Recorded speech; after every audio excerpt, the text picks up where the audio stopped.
So Kevin O'Connell told us that Danielle Hunter is going to move around the formation and back off into coverage, and that they don't sound like they're going to try to find competition for Garrett Bradbury. All sorts of stuff to talk about. Plus, I want to talk to you about Jesse Davis later in the show here on the Locked On Vikings podcast.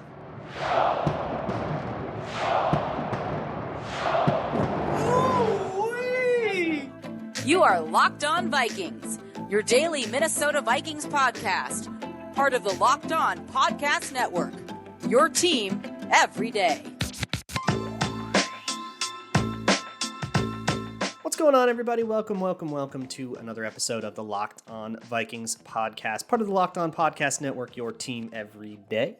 As always, I'm your host, your pal, and the kid you copied off in math class. My name is Luke Braun. You can find me on Twitter at Luke Braun NFL. You can find the show on Twitter at Locked On Vikings. And today on the show, thank you so much for making Locked On Vikings your first listen of the day. Today on the show, I want to start by talking about the interview that Kevin O'Connell gave at the league meeting where they voted on all the rule changes and stuff. I actually mentioned that as well. And then I really spend most of the show talking about Jesse Davis and really getting to know him because it seems like he's going to be the right guard. And I think by the end of the show, you're probably going to understand why he's going to win the starting right guard job. I think it'll be a true competition, and Kevin O'Connell said as much, but I think he's going to win the starting job. So stick around I'll justify all that for you.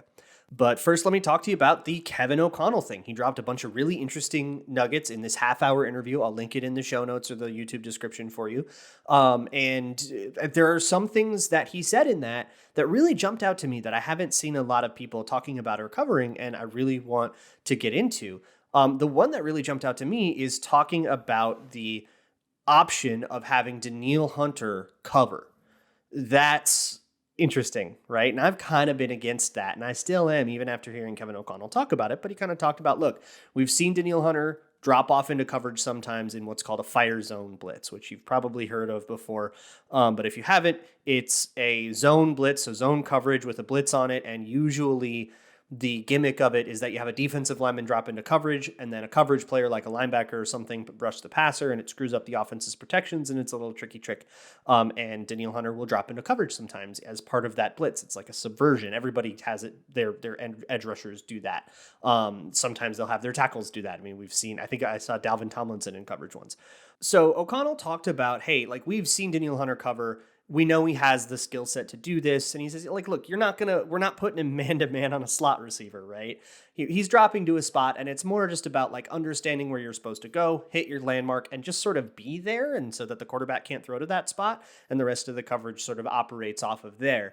So it's not, I mean, the edge rusher dropping into coverage thing is not the same as having some, hybrid player that actually can run with a tight end or anything like that. We're not having Danielle Hunter do any of that.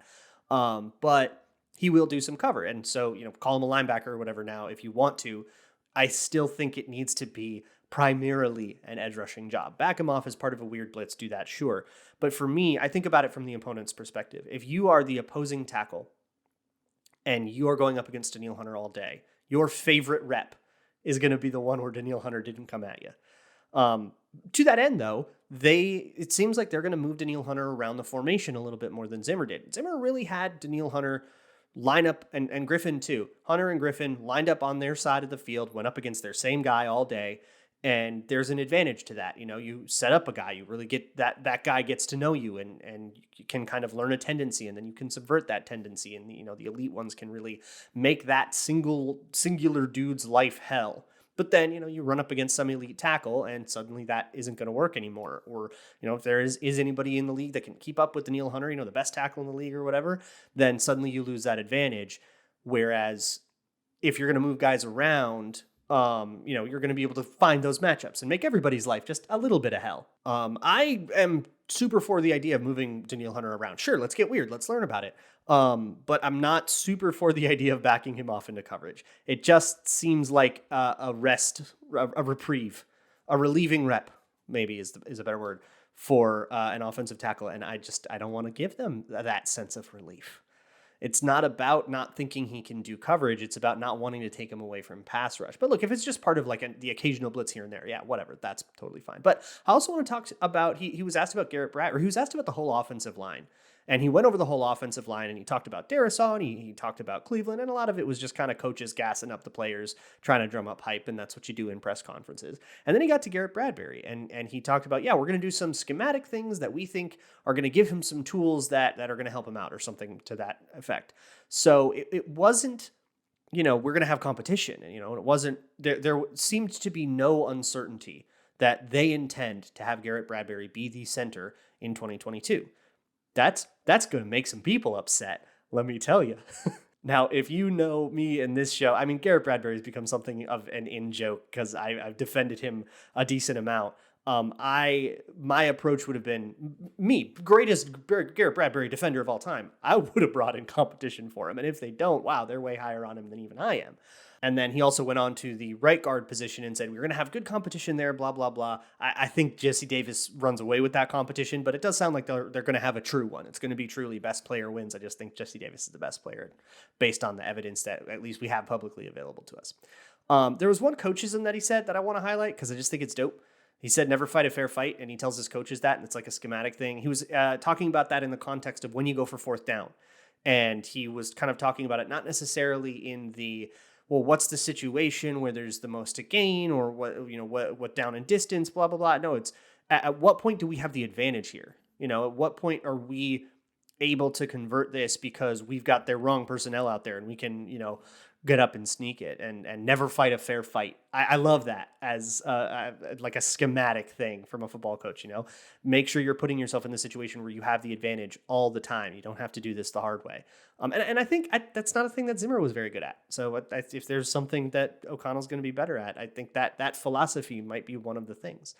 But overall with that presser, it seems like they're still kind of insisting that it's not this big overhaul. And I think that's kind of what people expected. I think we all had our line, right? That we thought, hey, keep Danielle Hunter, right? Keep Eric Kendricks, keep Harrison Smith, keep these guys. And even some people said, don't do that. They're old, get rid of them, trade them for picks or whatever. But I think we all had our line, keep Justin Jefferson. We all agreed on that.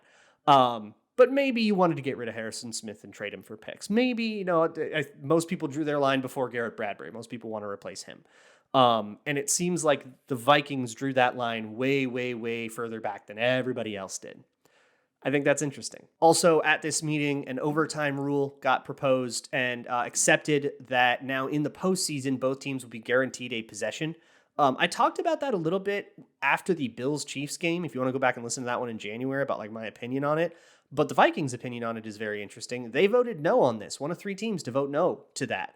And the reason is because they didn't want an untimed possession. And what would happen is essentially an untimed possession. If you are an offense, you go down and say score a touchdown or a field goal or whatever. Yeah, go down and score a touchdown. Before, that would have been it. But now it's in the postseason only this year. It will be that the other team, so the Chiefs go down, score their touchdown. The Bills will get a chance to match that touchdown. But that will basically functionally be untimed. And that was the Vikings' issue with it. That essentially the second team would have the advantage. It would have an informational advantage, right? Where they know, okay, you only got a field goal, which means we can get a touchdown and win, or you got a touchdown, which means we have to have a touchdown. It will change your behavior. There's an advantage to knowing that, whereas the first team won't know. But also that it will be a functionally untimed possession because you have the entire overtime period. I don't know if that actually will bear out that way because if you say take 9 of the 10 minutes of an overtime period to score, and then the second team gets the ball back with a minute left and runs out of time, then you win, right? So I don't know how if it's functionally that untimed, but that was the Vikings' issue with it nonetheless. Look, let's get on and talk about Jesse Davis. I want to talk about why Dolphins fans hate him so much and why we might not necessarily have to worry about the same things they did. There's a lot of stuff that might be different here, and there's reason to think this could actually work out better than it did in Miami. By what degree, we'll see, but I digress. First, let me tell you about the best tasting protein bar on the planet. It is Built Bar. Built Bar is covered in 100% chocolate. They're absolutely delicious. Chock full of collagen protein. Collagen's the same stuff that thickens your soups if you really slow cook wings or chicken thighs or something like that. And it's a kind of protein that Built Bar uses a lot. So you'll have 17 grams of protein in one of these bad boys, but only 4 grams of sugar and then 130 calories. Compare that to 300 calories in an actual candy bar. But this tastes just as good. It is chocolatey and chewy and delicious. The flavors are awesome. Mint brownie, peanut butter brownie, cookies and cream, all sorts of stuff you feel like you shouldn't be able to cheat and have if you're trying to lose or maintain weight. They've even got their Built Puffs, which is like their marshmallowy version, which is awesome in its own right. Churro, key lime pie, sick flavors over there as well. So head on over to built.com. Whatever you buy, enter promo code LOCKED15, LOCKED15, and you get 15% off of your order. That's promo code LOCKED15 at built.com. Hey, I would love. Can you do me a favor? If you're not behind the wheel of a car, if you're behind the wheel of a car, you're good. But if you go to the NFL YouTube channel, Locked On NFL YouTube channel, subscribe, maybe even hit that little subscribe bell, and then do it on the Locked On Vikings too if you haven't.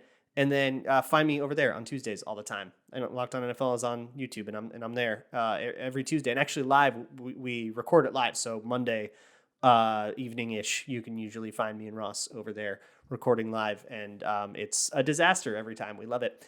So let me talk about Jesse Davis. So I've now had a little bit of time to go watch a little tape and really get like a sense for him. I wrote an article to this effect as well, its own coverage. And here is the headline. I'll give you all the headlines first, and then we'll explain them. He is atrocious at tackle. Oh my God, like barely, maybe not, shouldn't be on a roster at tackle. He's not going to play tackle here. He's going to play guard, and at guard, it's much better. Much better. I think it seems like it's a genuinely like bigger difference. And he is a pretty heady player. He's an aware player. He's a very, very passive player for both the good and the bad of that. He lets the game come to him, and he's very patient, but also he doesn't have the mean streak you're usually looking for with offensive linemen. And he can get himself in trouble kind of letting edge rushers set up whatever they want to set up and then trying to react to it. So that's the headline, and I'll go in depth into all of those items now. But first, the tackle thing. So he has abysmal PFF grades. He has terrible pressure stats. You're going to see it cited all over. The lion's share of that poor production came at tackle. He played at tackle all of 2021. So every stat you see in 2021 is him playing a position different than the one he'll play in Minnesota. And then in 2020, he played about half the season at right guard. There was an injury, and then he had to move over, and that was pretty much it for the rest of the season. He also played the entire 2018 season at guard. So if you're like me, and you like to flip on the tape and watch a guy actually play, flip on 2018 or the back half of 2020, where he's playing the position he is going to play here in Minnesota. He's going to compete at right guard. That's the reporting from Chris Thomason, and I believe also Chad Graff, or maybe Ben Gessling. The whole beat's on it. And he'll compete with Oli Udoh and Wyatt Davis, and that'll probably just be an open competition. And my idea is that, look, Jesse Davis at right guard is leagues better than Oli Udoh at right guard.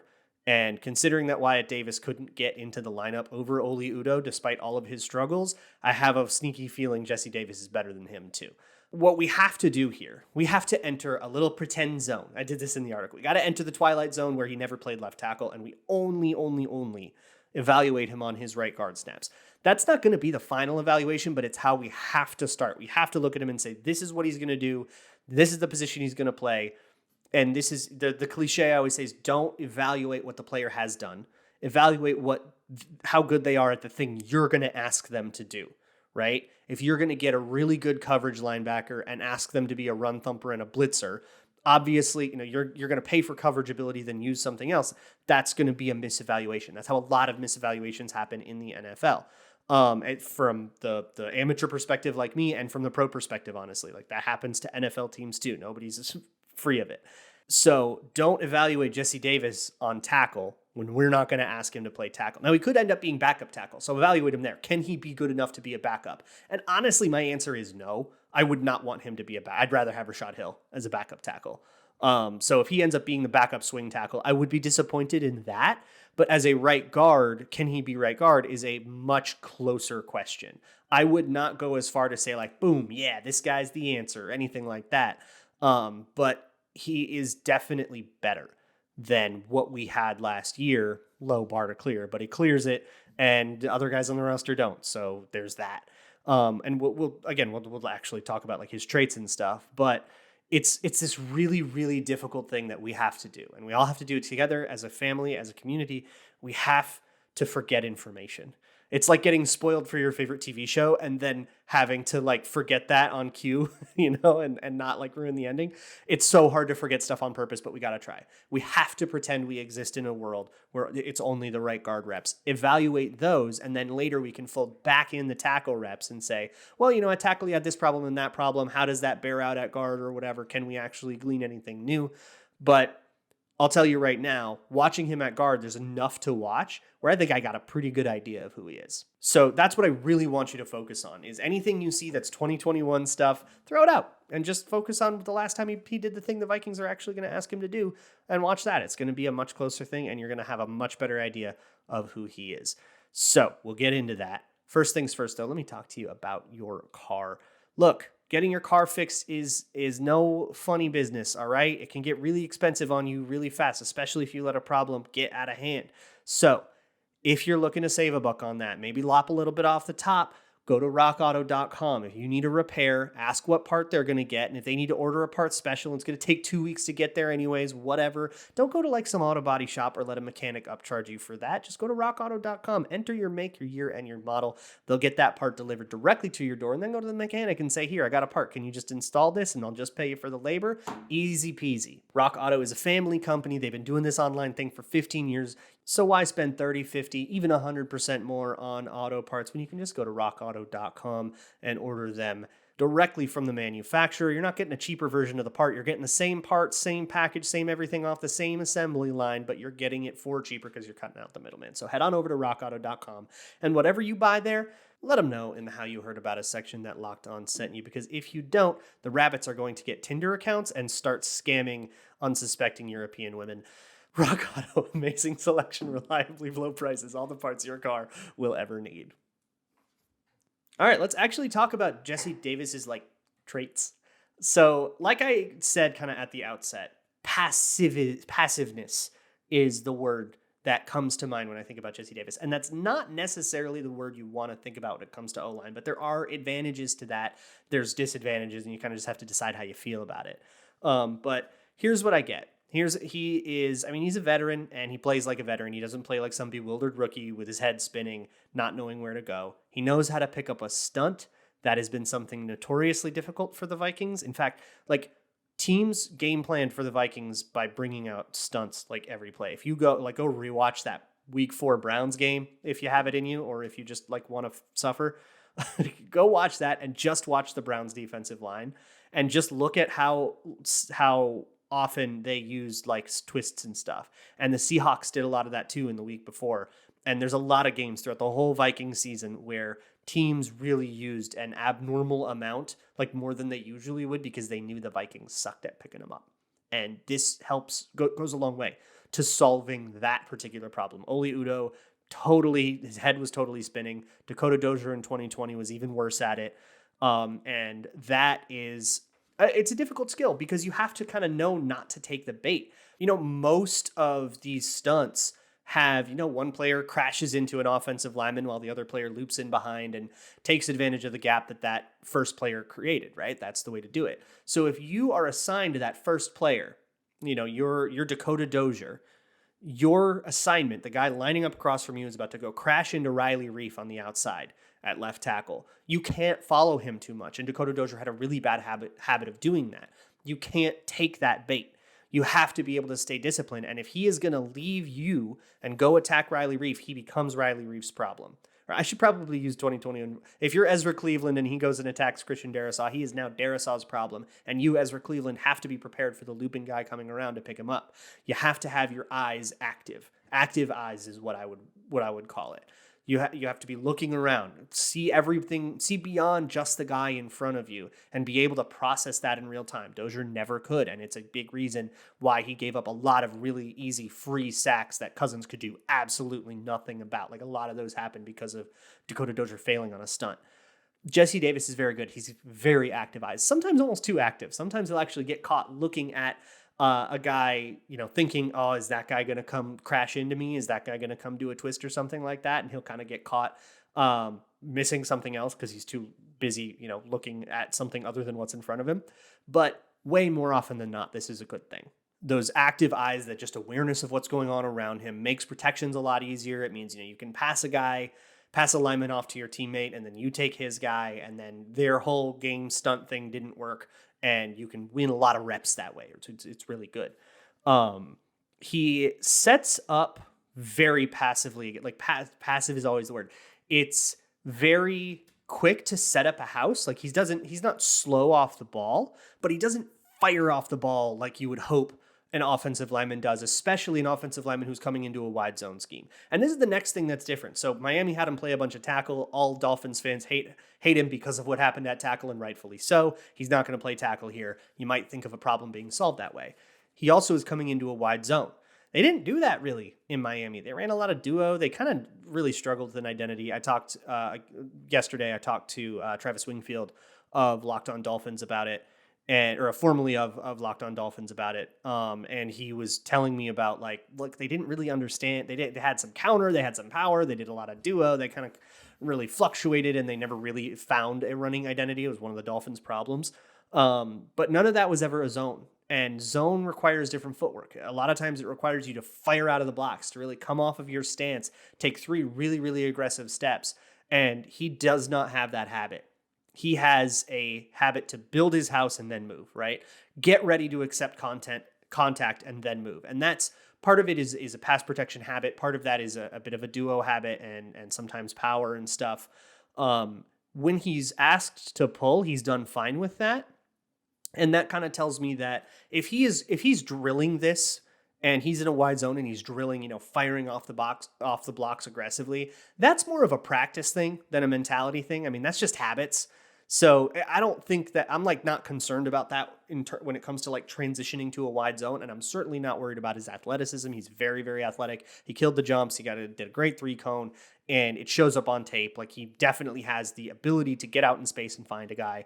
But again, when he's out in the second level and doing a combo block, or if he's ever climbing up to a linebacker to block him, he gets to his spot and he waits for that linebacker to come to him. And that linebacker now is free to set up whatever swim, stack and shed, whatever that guy wants to do. He is free to set that up and try his favorite move. And so what it does is it invites everybody's best. You get the best of all of your opponents. And go back to what Kevin O'Connell said in that presser I was talking about earlier. Never fight a fair fight. You're always fighting a fair fight there. This is like Goku. You want everybody's best, and that's how you get it. Lovely and honorable. Very great for a shonen anime. Not so great for an NFL offensive lineman. So it's that passiveness that I think will get him in trouble. But on the whole, linemen have worse problems, and we have seen just about every single one of them under the sun. I will take that over the anchor problem Garrett Bradbury has. I will take that over the stunt problem that Dakota Dozier has. I'll take it over the handsy holding penalty nonsense that Oli Udoh had. At right guard, in a game where he started at right guard, Jesse Davis has not suffered a penalty since week 14 of 2018 or something like that. Not at right guard. And he's a lot at tackle when he's trying to hold guys on the edges and stuff. And there's all sorts of problems with him playing tackle. Now let's fold that back in. Okay. So we talked about him at right guard, and it seems like he has a decent enough skill set, a flaw that's going to stop him from ever being one of the league's best or anything like that. But has a chance to at least be serviceable, to at least be, a guy in the way, random neutral starters, all very neutral. One other thing that Travis Wingfield kind of says is he's not good at anything.